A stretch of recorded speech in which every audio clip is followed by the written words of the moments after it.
So while we are on the topic of noon games, there was another game that I wanted to talk about, one that's probably not getting as much attention. So this game I feel is under the radar to me personally. And one reason why I feel, well, it's a couple of reasons why I feel that this game is under the radar.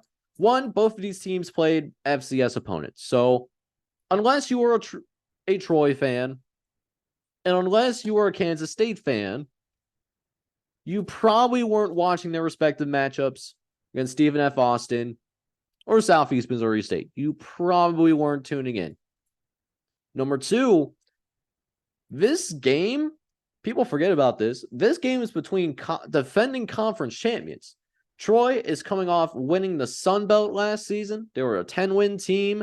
They made it to the top 25 at the end of the season. And they did this by beating UTSA, another really good group of 5 team at the end of last season as well. Kansas State, number 15 in the country, though.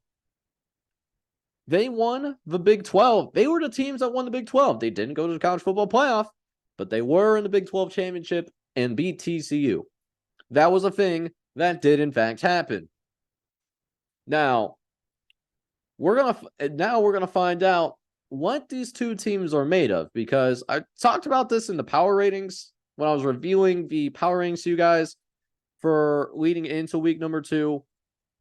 FCS games don't really tell me that much about your team. Like, when you have an FCS team on your schedule, and no disrespect to the FCS, you're putting that type of team on your schedule in order to get an easy win, to make it a little bit easier on yourself to hit that 6-win threshold and get to a bowl game.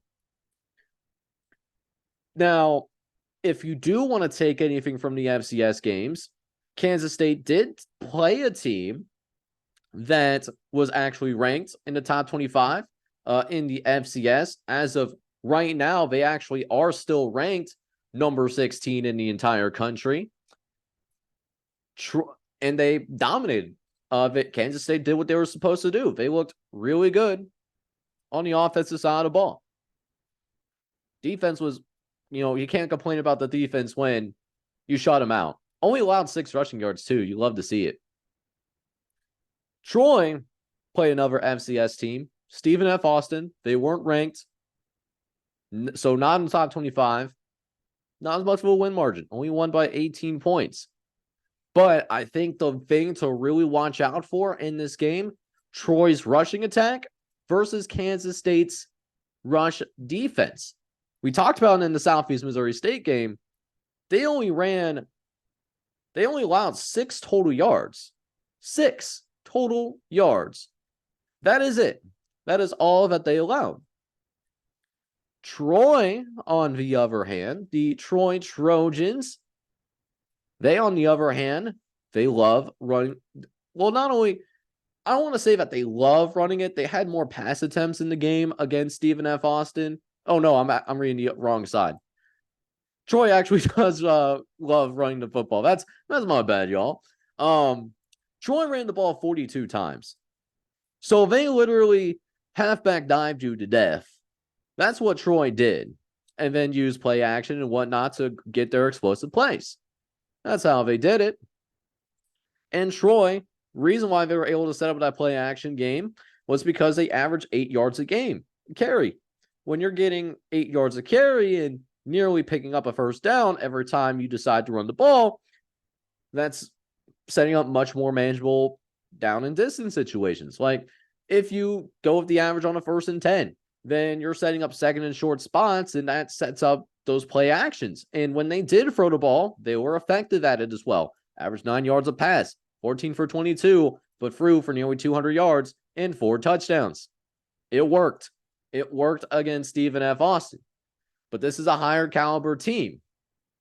And they're going to be at Bill Snyder Family Stadium, a team that is having their first real home game since they won the Big 12 championship. That place is going to not be an easier environment for the Troy Trojans to play in. Now, I think Troy is a quality group of 5 team. I know a lot of people feel the same way. I have them as not necessarily my favorite, to win the Sun Belt. I looked at a different team in my preseason preview of the Sun Belt Conference, but I did have Troy in the hunt to win the Sun Belt, otherwise more famously known as the Fun Belt. Right now, the line is at 16.5. But the power rating model is a lot higher on Kansas State. They're a 27-point favorite according to the power rating model. Now, the power rating model does have some validity. This power rating model was above 500 when I was in terms of picking games in week number 1 out of the 45 games that took place over the span of 5 days. But I'm more inclined to go closer to the Vegas number to give that respect to Troy. I do think Troy is a quality football team. And the question I had with Troy, and I highlighted this in the Sun Belt preseason video, was can Troy amplify their level passing the ball? And it looks like early signs say that they are capable of doing that. I mean, Watson only threw the ball. This is the quarterback, Gunnar Watson. Heck of a name, by the way. You love to see that name. Threw for 64% completion percentage, 4 touchdowns. This is all off of 22 completions. So Watson's going to have to make some plays in this game in order for Troy to go pull this upset. But I also think for Troy to win this game, they need that biggest key to go in their direction. They need to be able to run on Kansas State's defense. Can they do that? We'll see. I think Kansas State wins this game, but I also believe, and I'm going to go against the model on this, I also believe that Troy would covers, because this is a big game for Troy. This is actually a big game for both teams, because this could set the stage for New Year's Six implications, because that's what Troy is playing for. They already won the Sun Belt, but if they want to be taken serious as a team that wants to be considered for a G5 invitation to the New Year's Six Bowls, the last year that current format would exist, then Troy's got to find a way to win this game on the road. Kansas State, we know how much quality that there is in the Big 12 conference, and that's even with maybe a little bit of a lackluster performance overall by some of the mid-tier members of the Big 12. But their conference schedule is not going to be that easy to walk through. So Kansas State's got to find a way to win this game.